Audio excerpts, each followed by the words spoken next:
hapon sa ating lahat. Isang mainit na hapon sa ating lahat. Pero mabuti na po yung mainit kaysa maulan para maging maayos sa buong drills natin at lahat po ng mga gagawin natin sa pagkakataong ito. The City of Pasig is honored and privileged to have been chosen to be the location for NCED this second quarter.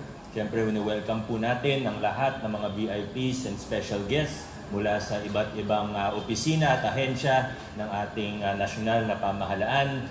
Siyempre, una ko na pong babatiin ang ating butihing Secretary ng DOST, Secretary Solidum, Sir. Sir, maraming salamat po. Welcome again to the City of Pasig. Hindi naman po kayo bago sa Pasig.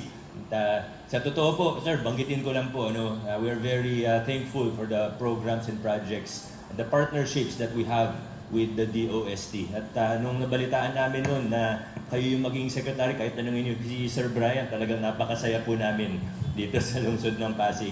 Of course, to our Undersecretary of the Department of National Defense, Ireneo Espino, sa ating pong sir, maraming salamat po. Welcome.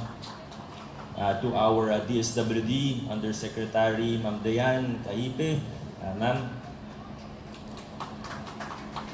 OCD Assistant Secretary Rafi Alejandro IV, Sir, welcome po.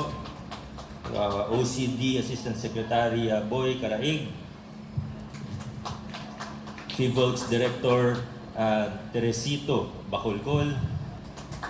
Again, welcome po sa inyong lahat. We're very honored with your presence this afternoon. Siyempre, kailangan ko din na banggitin ang mga direktor at iba pang mga opisyales at staff na dumayo pa, pumunta pa dito sa lungsod ng Pasig mula sa Regions 2 and Regions 5. Hindi ko na po mababanggit ng isa-isa, but we're very thankful to have you here. Kami po sa lungsod ng Pasig, bagamat regular po ang mga drills natin, regular po every quarter yung NCED natin at marami pang ibang disaster risk reduction and management related activities, we try our best to make sure that it is not just a ordinary routine or ceremonial, kundi makakatulong po talaga sa disaster preparedness natin. Alam naman po natin lahat na kung sakaling dumating ang big one, hopefully not within our lifetimes, but kung sakali man na mangyari ang big one, dapat handa po tayo dahil talagang dito sa gitna ng NCR, matatamaan po talaga tayo. Katunayan, City Hall namin mismo, may declaration ng ilang sa mga consultant namin na engineer na hindi po siya structurally sound. At kung dumating ang big one, medyo delikado po kami. Kaya marami po kaming movements na ginagawa ngayon for disaster preparedness. But even in terms of our infrastructure, we are taking this time and opportunity starting this year to really fix things. So, nandyan po yung redevelopment namin ng City Hall Campus. At dito po sa site na ito, ang Red Training Center po natin, ililipat po namin ang command center ng lungsod ng Pasig dito po. So it is a pretty big design and build project. Although may mga pasilidad na naman tayo dito, ayun, sa tapat ko yung fire simulation natin area, pero gagawin pa po namin sa tulong ninyo. Papagandahin pa po natin at sisiguraduhin pa natin na mas handa ang lungsod ng Pasig. Pero syempre hindi lang yung paghahanda pagdating sa infrastruktura o training ng ating mga responders, kundi napaka-importante din na malakas ang mga partnerships natin mula sa nasyonal na pamahalaan hanggang sa barangay level. At hindi lang po pwede na kami sa Pasig, kami lang ang Pasig lang ang isipin natin. Dahil pag-usapan nga namin ni Yusek Dayan po kanina, siyempre pagka nagkaroon ng earthquake, nagkaroon ng disaster, ang mga responders natin dito sa Pasig ay mga tao rin na may pamilya din. Kaya kailangan may partnerships tayo, gaya ng with Region 2, with Region 5, and of course again, our national government agencies para magtulungan po tayo kung sakaling tamaan tayo ng disaster po na ito. Muli po sa inyong lahat, maraming salamat. Welcome to the City of Pasig. God bless po sa ating lahat.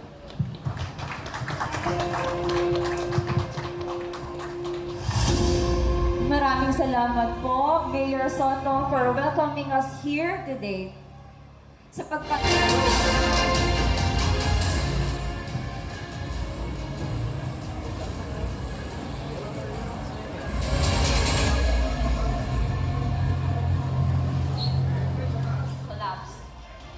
In the aftermath, scenes of devastation blanket the city. Dust choked in the air, punctuated by the desperate cries for help. Buildings lay in ruins. Fires are everywhere. Communication networks are down, isolating Metro Manila from the outside world. The situation was imaginable.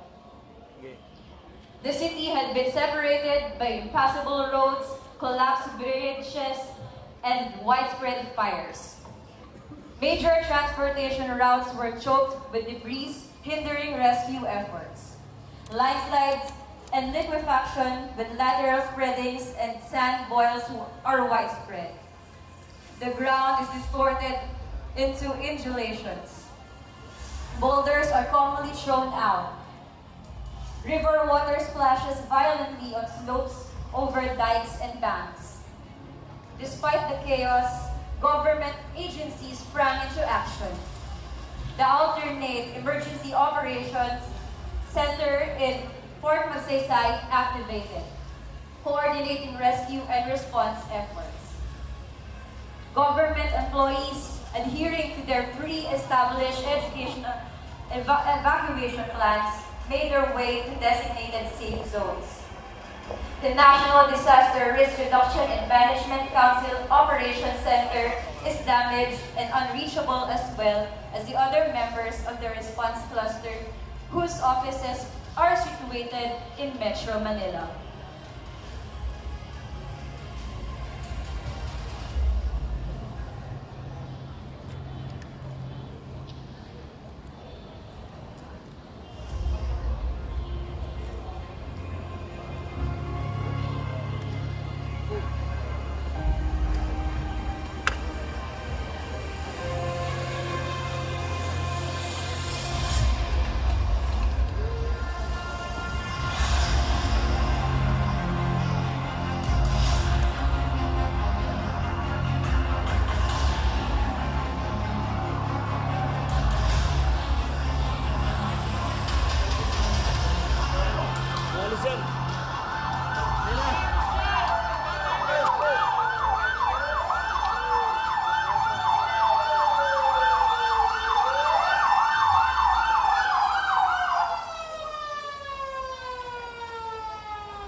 Ang gumuhong istruktura po na napapanood ninyo ngayon ay ang collapsed structure facilities sa Pasig Rescue Emergency and Disaster Training Center.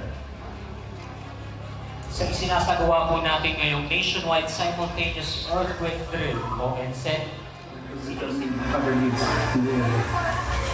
Okay, thank you very much, gentlemen, and let's do our mission. And good luck to everybody. God bless. Thank you, sir.